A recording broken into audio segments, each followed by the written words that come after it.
And now it's time for my favorite segment of our bulletin, On the Table. Our subject tonight is one that's unsurprising, not just for our economy, but also for Mother Earth.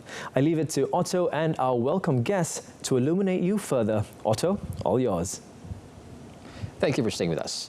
Now, carbon capture and utilization and also storage, CCUS, is a key part of Malaysia's energy transition strategy and its aim to become a regional CCUS hub. Now, Malaysia has set an ambitious target to achieve carbon neutrality by 2050 as part of the 12th Malaysia Plan. Now, to meet this target, the country has pledged to reduce its greenhouse gas emissions by up to 45% by 2030 in accordance with the Paris Agreement. Now, CCUS technology has the potential to actually create business opportunities in Malaysia, including the renewable energy market, energy efficiency and carbon credit trading. Now, it is also expected to generate sufficient positive economic development impacts, such as higher gross domestic product, GDP, and job creation. Now, with us in the studio today, we have a Director of Environment and Natural Resources Division, Ministry of Economy, Dr. Nur Anida Zainal, to further discuss on CCUS. Welcome, Doctor. Thank you very much. Now, you have been a doctor in urban and regional planning for quite some time now, and you've just recently got this position, so congratulations to you on your promotion. Thank you. Now, without further ado, we want to discuss on certain issues, particularly with CCUS. Now, can you tell us, right, when it comes to this, let us start with CCUS. Can you explain with us what is CCUS and why it is a critical component of Malaysia's green economy? Okay. Thank you very much, Otto. I would like to take this opportunity for this invitation for us to, for Ministry of Economy, to share about CCUS. So CCUS is basically stands for carbon capture, utilization and storage. It is actually a technology that actually change or maybe capture carbon dioxide emissions from basically from industrial processes, and we then transport it to either it can be used either for other value-added goods and also or perhaps being stored permanently in our geological site. So just in short, it's actually, it is not, I mean, in terms of utilization, it's not something new, because in petroleum operation, basically, it has been used since 1970s, where CO2 is being injected at the reservoir for enhanced operation or recovery, and other than that, it also being used for like carbonated drinks, higher extinguisher, and perhaps for fertilizers. So the utilization of CO2 is not something new. It has been with us, I mean, for many decades. Many decades, in fact. The thing is, we need to, okay, if let's say for industries, we have certain targets, as you mentioned just now, we have a very ambitious target for our net zero as early as 2050. So we need to be more creative, or maybe perhaps CCUS can be used to enable Malaysia's hard-to-abate industries, particularly like cement and steel industry, to reduce their emissions, the substantial emissions that they may not be able to reduce, and then it be stored permanently in our subbed. So basically, other than that, we are looking at CCUS as a new new source of economic growth, as well as for us to achieve our net zero ambition. Now, for those of you who are listening or tuning into us right now, to give you a broad example of what carbon capture means, there was an innovation in, I think, in Germany recently.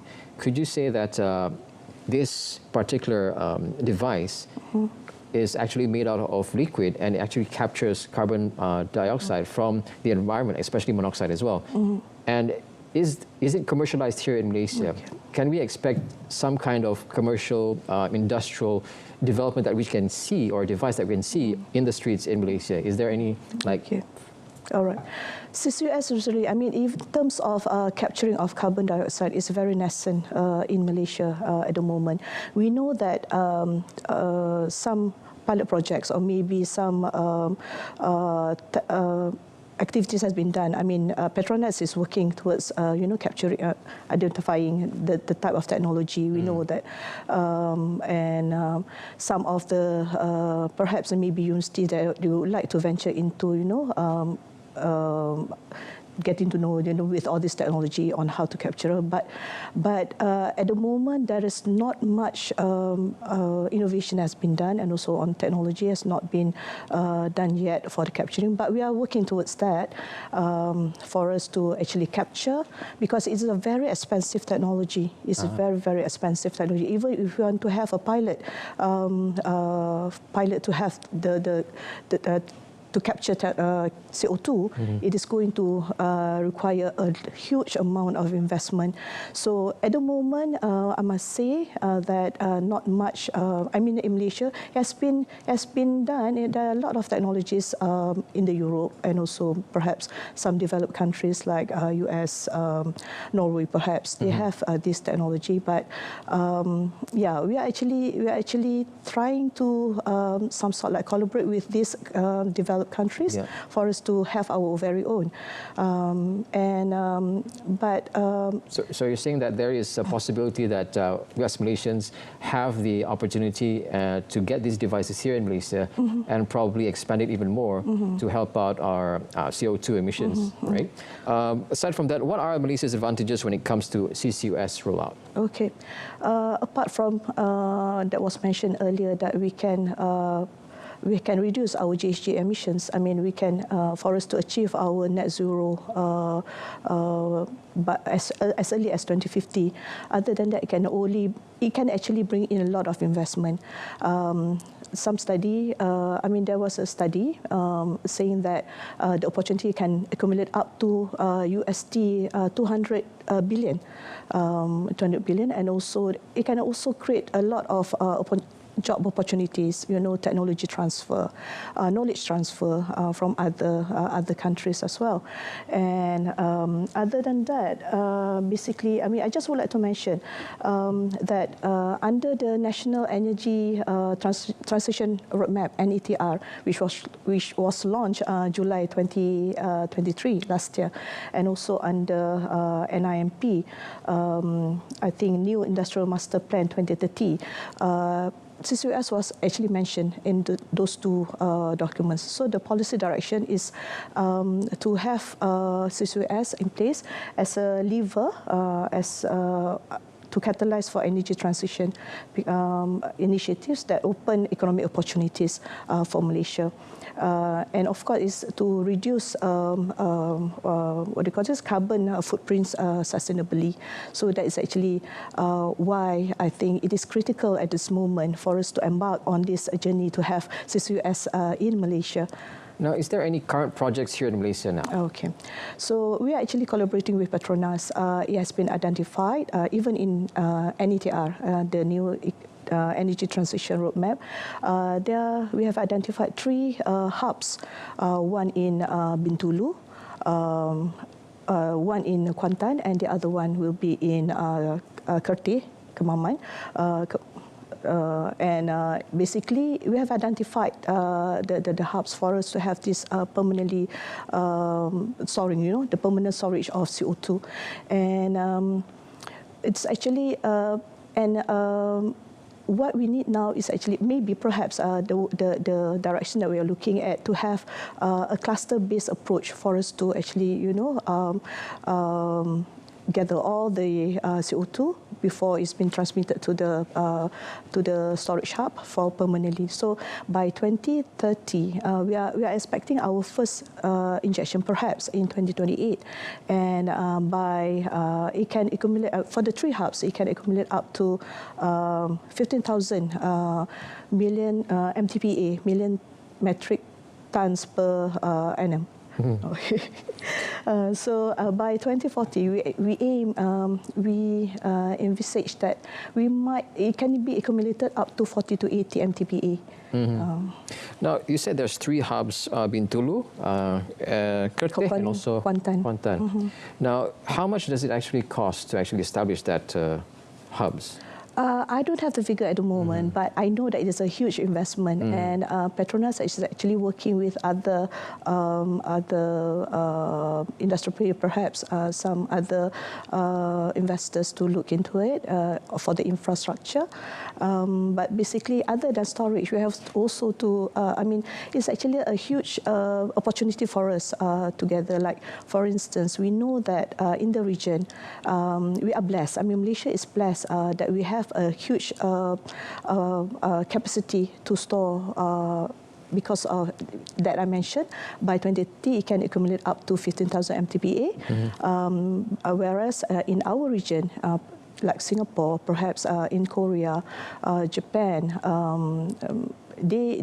they might have, like, not for Singapore. Singapore, they don't have storage capacity to store CO2.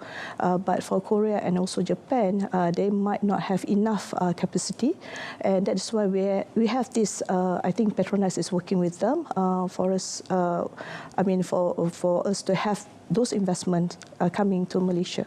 Yeah, so that means we still have a long way to go. Yeah. But for the first step, we already have hubs here in Malaysia. Yeah. It's just the initial stages of getting the devices, ensuring that the procedures are right and correct. And that also involves those with expertise, like from overseas, to actually come here in Malaysia and provide us this information and progress towards devices or probably industrialize certain storage devices and all that. Yeah. Now, great insight on that. Can you address with us any concerns regarding the safety and long-term sustainability of underground CO2 storage in Malaysia? Okay, yeah. It's been told around that perhaps, having CCUS might not be safe for us, but I just would like to reiterate my statement earlier that this activity of injecting CO2 in our in petroleum operation has been done since 1970s. So nothing wrong has happened so far, Alhamdulillah. And it is in terms of what do you call this? It has been there for a while, and it has never been reported for any leakage or anything like that, and nothing that can actually harm the people or maybe the country. In fact, the Intergovernmental Panel of Climate Change, IPCC, in their 6th assessment working group 3, reported that the geological sequestration is reliable, and with overall leakage rates of less than 0.01%. Wow. So yeah, I think it's quite safe. And there's also a testament. Remember this earthquake that happened that actually we've seen in Tomokamai CCS hub in a plant in Japan. With a 6.7 Richter scale. Nothing. There was the experts report that there was no CO2 leakage. Because of that, there's no leakage at all. So I think we can be assured that this CCUS activity or technology is quite safe for us to embark on. And some people might. It basically, I think.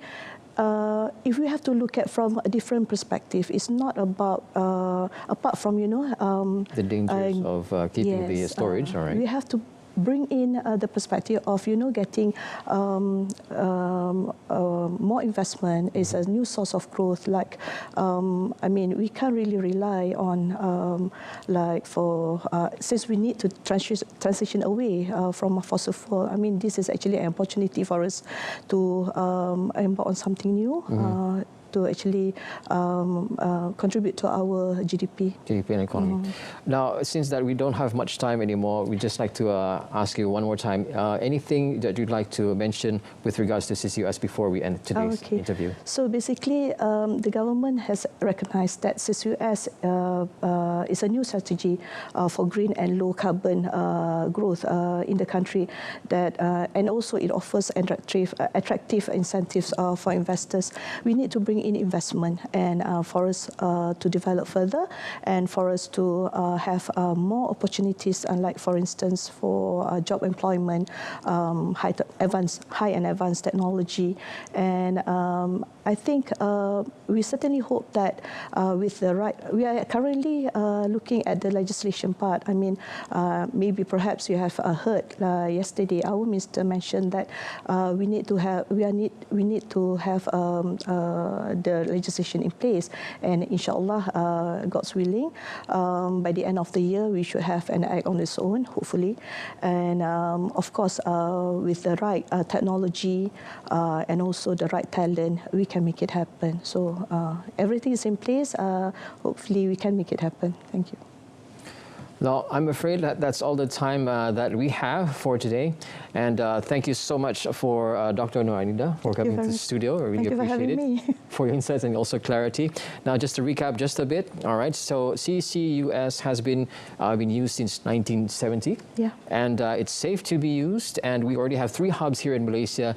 And all we need now is just the innovation and creativity of other people to combine with Malaysia to create these devices to help us go even further with CCUS. Now, that wraps up on Table 4 tonight. And back to you, Daryl.